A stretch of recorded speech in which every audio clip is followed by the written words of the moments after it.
महाराष्ट्र का सियासी पारा इन दिनों काफी हाई चल रहा है और कारण ये है कि इन दिनों नेताओं के तरफ से बहुत तीखे आरोप लगाए जा रहे हैं।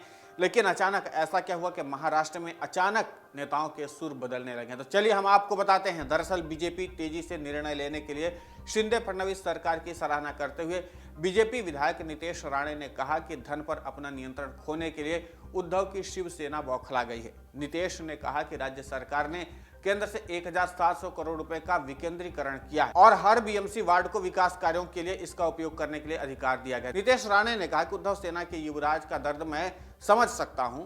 जब से देवेंद्र जी की सरकार आई, युवराजों का परसेंटेज का हिसाब किताब ठप हो गया है और जिस महानता के साथ शिंदे फडणवीस सरकार जनहित के लिए काम कर रही है, उसने 1700 करोड़ रुपए की धनराशि का विकेंद्रीकरण किया है।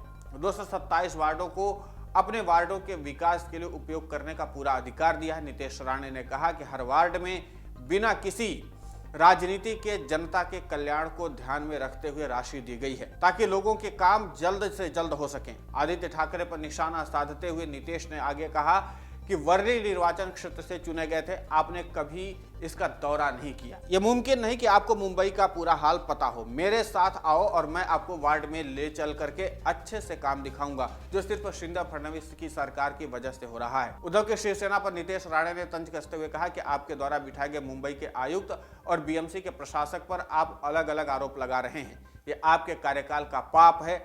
आपके द्वारा नियुक्त आयुक्त और प्रशासक की गौरवशाली कहानी से सब अवगत हैं। इसलिए शिंदे फडणवीस सरकार ने सीएजी जांच के आदेश दिए हैं। आरोप लगाने का यह ढोंग इसलिए चल रहा है क्योंकि सचिन वाझे की तरह आप पर भी इस कमिश्नर का मामला आ सकता है। हालांकि नितेश राणे ठाकरे परिवार पर हमला करने से बचा करते थे, जबकि उनके पिता केंद्रीय मंत्री नारायण राणे उद्धव परिवार पर मुखर होकर के हमला बोला करते थे। लेकिन सबसे खास बात तो यह है कि नितेश राणे ने पहली बार राजनीतिक तौर पर उद्धव ठाकरे पर हमला बोला है। लेकिन नितेश राणे को जो भी आरोप आदित्य ठाकरे या फिर उद्धव ठाकरे परिवार पर लगाया गया है, दरअसल वो कोई नया आरोप नहीं है, बल्कि इसके पहले ही महाराष्ट्र के उप मुख्यमंत्री देवेंद्र फडणवीस ने एक सभा को संबोधित करते हुए कहा था कि बीएमसी भ्रष्टाचार का गढ़ बन गई है। यहाँ पर सब काम कमीशन पर होता है, बिना कमीशन को ये कुछ नहीं होता। और इसी बात को नारायण राणे के बेटे नितेश राणे ने दोहराया है। लेकिन इसके साथ ही नितेश राणे ने साफ कर दिया है कि अब वो भी अपने पिता की तरह उद्धव परिवार पर जमकर जुबानी हमला बोलेंगे। और इसी के साथ इस बात के भी कयास लगने शुरू हो गए कि क्या नितेश राणे अब महाराष्ट्र की राजनीति में आने वाले हैं, यानी सक्रियता जो है बड़े लेवल पर आने की तैयारी हो रही है। क्या बीएमसी चुनाव में बड़ी भूमिका निभाने वाले हैं क्या? हालांकि बीजेपी के लिए नितेश राणे लंबे समय से काम करते रहे हैं और विधायक भी हैं, लेकिन उनकी कोई भूमिका जो है वो खास तय नहीं की गई थी संगठन के तौर पर। लेकिन इस बयान के बाद नितेश राणे को लेकर के अटकलें तेज हो गई हैं कि क्या वो अब सक्रिय राजनीति में, यानी कि महाराष्ट्र की सक्रिय राजनीति में एक जो संगठनात्मक तरीके से आना होता है, क्या उस तरीके से आएंगे।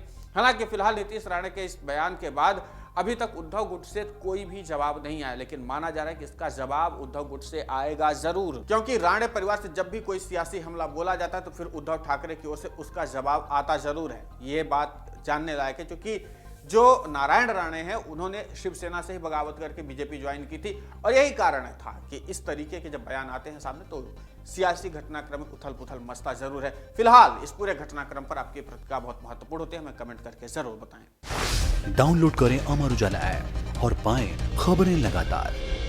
अगर आप ये वीडियो YouTube पर देख रहे हैं तो हमारे चैनल को सब्सक्राइब करें और बेल आइकन को दबाना ना भूलें। अगर आप Facebook पर यह वीडियो देख रहे हैं तो हमारे पेज को लाइक करें।